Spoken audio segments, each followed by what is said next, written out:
शेतकरी मित्रांनो नमस्कार। तर नोवेल सीड्स मधूनच मी सुरेश अकोलकर सर्वांचं स्वागत करतो। तर मित्रांनो आपण या ठिकाणी बघू शकतो की आपण जो कांद्याचा प्लॉट आहे उमंग 44 नंबर नोवेल सीडचा, त्याचा प्लॉटचे हार्वेस्टिंग सुद्धा चालू आहे आणि एक पीक प्रात्यक्षिक म्हणून आपण जे आजूबाजूचे शेतकरी आहेत त्या सर्वांना पीक पाहणीसाठी आपण बोलावलेलं आहे की या कांद्याचे वैशिष्ट्य काय काय आहे, त्यानंतर साईज किती येते, उत्पादन किती येऊ शकते, रोगराईसाठी कसा, ही संपूर्ण माहिती आपण प्रत्यक्षदर्शी देण्याचा प्रयत्न करतोय। तर आपल्या सोबत या ठिकाणी इतर शेतकरी तसेच उत्पादक शेतकरी देखील आहेत, त्यांच्याकडून आपण संपूर्ण माहिती ही जाणून घेणार आहोत की लागवडीपासून ते आजपर्यंतचा त्यांचा अनुभव आणि साधारण उत्पादन किती हा अनुभव त्यांच्याकडून ऐकून घेऊ। तर नमस्कार दादा। नमस्कार। तुमचा एकदा परिचय संपूर्ण महाराष्ट्रातील शेतकऱ्यांना द्यावा। मी पाराजी बाजीराव जाधव, धनकवाडी, तालुका येवला, जिल्हा नाशिक। आणि हे कांदे मी पेरणी केल्यापासून आतापर्यंत 4.5 पावणे 5 महिने झालेले। म्हणजे तुम्ही डायरेक्टली पेरणी केलेली, रोप लागवड केलेली नाही? तर त्यांना काही जास्तीत जास्त खर्च काही आला नाही, अगदी कमी खर्चामध्ये अगदी सुंदर बिगर रोगराईचं, फवारा नाही, कुठं काही नाही। आतापर्यंत 4-5 पाणी झाले असतील जास्तीत जास्त, आणि अशा पद्धतीत हे पीक तयार झालं। म्हणजे कमीत कमी रोगराई राहिले, फवारणीचं काम तरी चालेल, बरोबर। आणि पेरणी डायरेक्टली पेरणीपासून 4 ते 4.5 महिन्यामध्ये 4.5 झाला। आता किती क्षेत्र आहे आपलं? हे 1 बिघाभर क्षेत्र आहे। किती उत्पादन? आणि तरी माझ्या माहितीप्रमाणे 70 क्विंटल 80 क्विंटल कांदे निघतील। आता तुम्ही दरवर्षी कांदा लावता? तर दरवर्षीच्या आणि या वर्षीमध्ये काय फरक वाटतो? बहुत फरक आहे, म्हणजे किती काही चांगलं पीक आलंय। म्हणजे तरी काय काय फरक वाटला? म्हणजे सगळ्याच गोष्टीत फरक आला की औषध फवारणी कमी लागली। म्हणजे असा जो खर्च आहे कांद्याला, तो त्या खर्चामध्ये कमी पाण्यात कमी सगळ्या श्रमात एकाच निंदणीमध्ये, म्हणजे सगळ्या गोष्टी अशा कमी प्रमाणामध्ये पीक तयार झालं। म्हणजे तुम्ही हा जो वाण आहे आता उमंग 44 या वाणाबद्दल काय सांगाल तुम्ही? हे वाण एकदम उत्कृष्ट छान बियाणं आहे। असं पुढचा आता जे सीझन आहे त्याला करणार मी पुन्हा, या पुढच्या सीझनला हेच लावणार आहे बियाणं। तर शेतकरी मित्रांनो, प्रत्यक्षदर्शी जे अजून शेतकरी सुद्धा आपल्या सोबत या ठिकाणी आलेले आहेत, जे सुद्धा दरवर्षी कांदा लागवड करतात, तर त्यांना सुद्धा आपण एक अनुभव विचारू।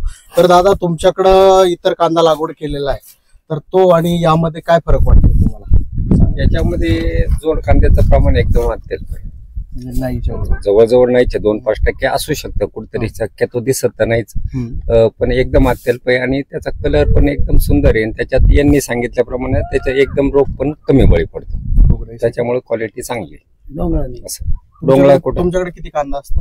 माझ्याकडे 2-4 एकर कांदा असतो। 2-4 एकर असतो। दादा, आपल्याकडे किती असतो कांदा? आपल्याकडे 4-5 एकर असतो। बरं, काय वाटतं तुम्हाला?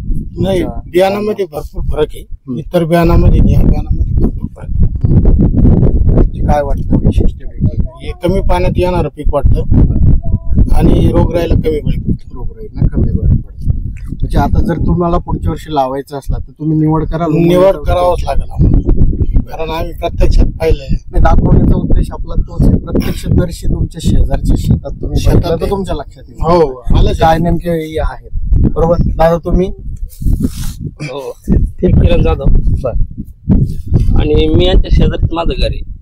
मी रेग्युलर बघत होतो, याला पाण्याचा एकदम तुटवडा होता, आणि कधी त्यांचा स्प्रे काय मारताना ते काही दिसले नाही, तरी पण कांदा एकदम उत्कृष्ट, कमीत कमी फवारणी आणि पाण्याचा ताण सहन करणारी व्हरायटी, कमी पाण्यात आणि कमी फवारणी जरी असली तरी येऊन जातं।